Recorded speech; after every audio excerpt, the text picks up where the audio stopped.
What's up, guys? Welcome back to another video. So today's video is actually a fun one. We are doing a series review. These are some of my absolute favorites because it also means I'm finally making it through all of the series on the shelf.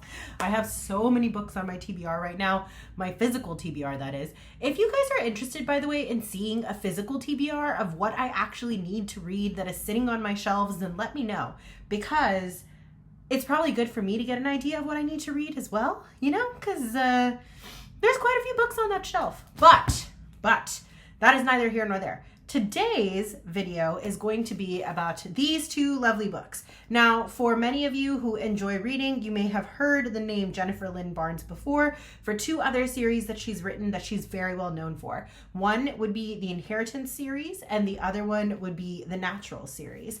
These are two other books that she recently released that I had never heard of before, and when I saw them at Barnes & Noble's, I had to pick them up and I had to read them, which I have now done. So I will be telling you all my thoughts on these two lovely books in just a second. For those of you that are new, my name is Jaya. Welcome to the channel. I talk all things books on this channel with a little spattering of travel and randomness here and there.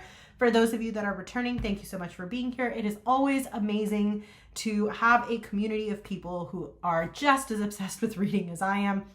It definitely makes me feel more justified in my craziness. That being said, let's jump into the video. So the first book that I wanted to talk about is Deadly Little Scandals. This is the first book. Pause. Little White Lies. Little White Lies is the first book in the series. Yes. So Little White Lies is the first book in the series. In this book, you have basically a girl. Her entire story is that she has been brought up on the wrong side of the tracks by her mom. She is kind of one of those mothers who teenage pregnancy vibes, very Rory and Lorelai Gilmore vibes, where basically both of these characters, the daughter is more mature for her age than she probably needs to be. Her mom is kind of, you know, a little bit unreliable. She definitely likes to flit off in her later years. Like at the beginning of the book, it starts off with her basically taking off with some man that she met and leaving her daughter on her own. But her daughter is also 18 at this point, is kind of holding a steady job, has decided she's not going to go off to college, is basically staying at home. Similarly, again, to Gilmore Girls, is the fact that the mom is actually the daughter of wealth. So her parents were actually on, quote unquote, the right side of the tracks. They're extremely, extremely well off, extremely rich, have gone through debutante balls and all this other kind of crazy stuff.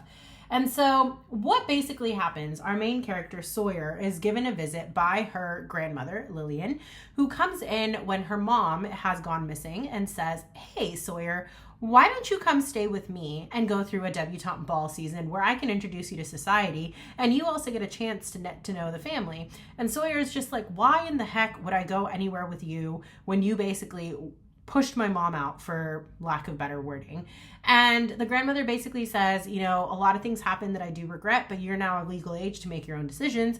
And the reason you should come do this is because if you do, I will give you a ton of money and also send you to any college that you want. At which point Sawyer's like, this is not a bad option. The added cherry on top is her grandmother says that if you come and you participate in the debutante balls, you may or may not be able to track down your father. So this is basically the premises of the story. This is everything that happens in the first chapter of the book.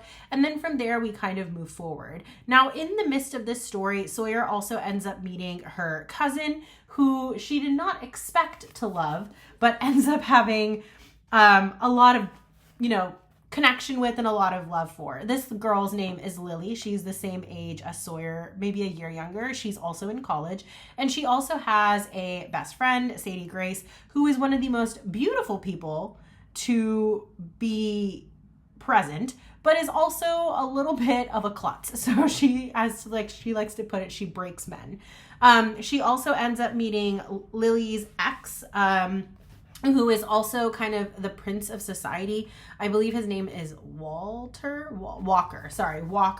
And then she also meets Boone, who is Walker's cousin. Now, these characters are great, but then we also have the frenemy, who is Campbell, that is also in this storyline. She is referred to as a little devil by Sadie Grace. Due to some unforeseen circumstances, Miss Campbell has gone missing, and basically there is a Gossip Girl like text that is sent out to the entire school announcing the fact that if she's missing, they should suspect foul play. Now, what does this mean? Apparently, while Sawyer is at one of these balls, there is a text message that goes out that she sees on the man Boone's phone, who's also around their age. And in this text, it basically has a racy photo with this statement on it. And this is called Secret on Skins or something like this.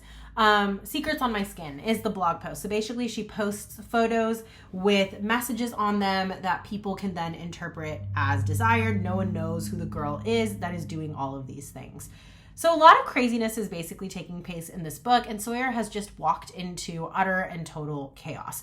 Now, as the book unfolds, they basically get blackmailed into helping Campbell, they being Sadie, Grace, Lily, and Sawyer, as she tries to take down her dad, who happens to be the senator, who may or may not have been involved in a crazy plot twist that occurs in the book where you're just like, oh my gosh, like, he should not get away with that. So overall, just lots of crazy things happening in this book. You have Sawyer trying to figure out who her father is. You also have, people who are getting in accidents and comas and things like this, and they actually have the wrong people to blame for that, and they're trying to, get the right person to pay for his crimes. Meanwhile, you also have Sawyer trying to figure out where she relates to her family and what that means. In the middle of this book, her mom also shows up. You find out about a crazy pregnancy pact. There's all kinds of fun things that happen in this book. I am trying to describe this book to the best of my ability without giving too many spoilers, so I do have to stop talking about it at this point. But I'll just put it this way. It's very fun. It's very fast-paced. It's very enjoyable. I think for a young adult, this one is done quite well. I would say it's probably on par with the first Inheritance book. I wouldn't say it's on par with all of them.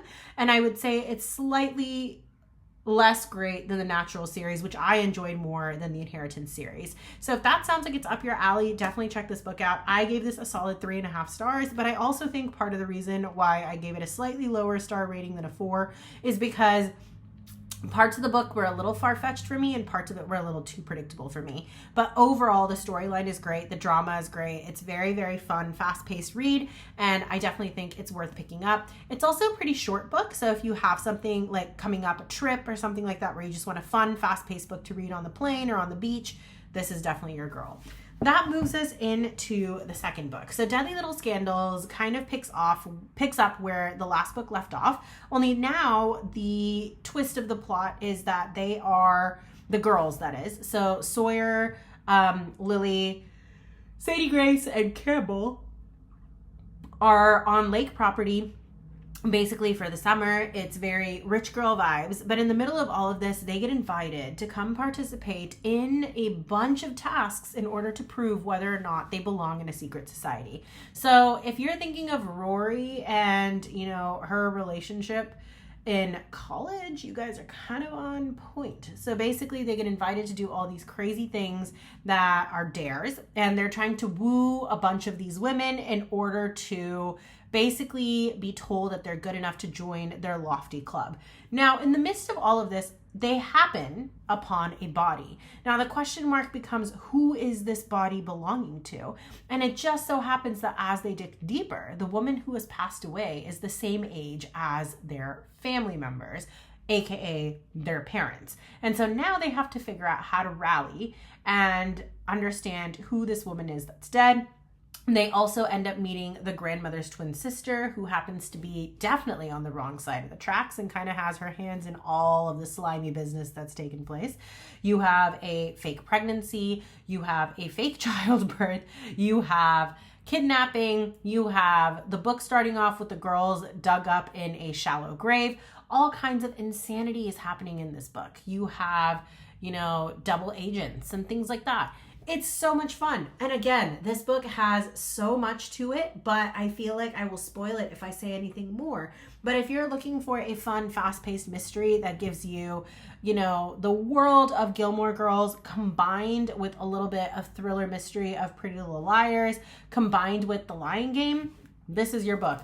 I can honestly say this book was so much fun. I did enjoy this one a little bit more. Again, the twists in this book are a little insane and a little hard to believe, but still enjoyed it. Also, our lovely Sawyer gets to find a romance in this one, and I was all there for it. I love the fact that she has to confront the fact that she really struggles with being open with a man and letting her guard down, and that was really fun to read as well.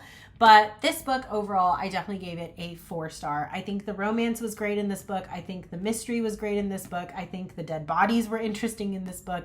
I love the secret society vibes of this book. I love the girl power in this book. So definitely would recommend, and I think both of these books are definitely worth the read, and I would strongly recommend this series. I'm trying to figure out what they're actually called. What is the series called? I want to call it the Debutantes Sisters series or something. Oh, by the way, guys, I didn't actually pick this up at Barnes & Noble's. I just realized I picked this up at Demox, which is actually an Australian store. I'm sure they have it at Barnes & Noble's too. But yeah, I picked up these books in the UK, but I thoroughly enjoyed them. And not UK, Australia, not UK. I picked these books up in Australia, and they have been sitting on my shelf for almost a year now, since we went to Australia last year. So definitely worth reading. Definitely enjoyed them. And overall, I would say the series is a 3.75 to 4 stars. And it is a lovely duology. And that's all I have for you guys today. I would say in general, Jennifer Lynn Barnes is an absolute master of her craft. And I do think picking up any one of her books is not going to disappoint you. But it is very young adult. So you're looking at closed door romance. You are looking at crazy plot twists and things like that, but a little bit of unbelievability.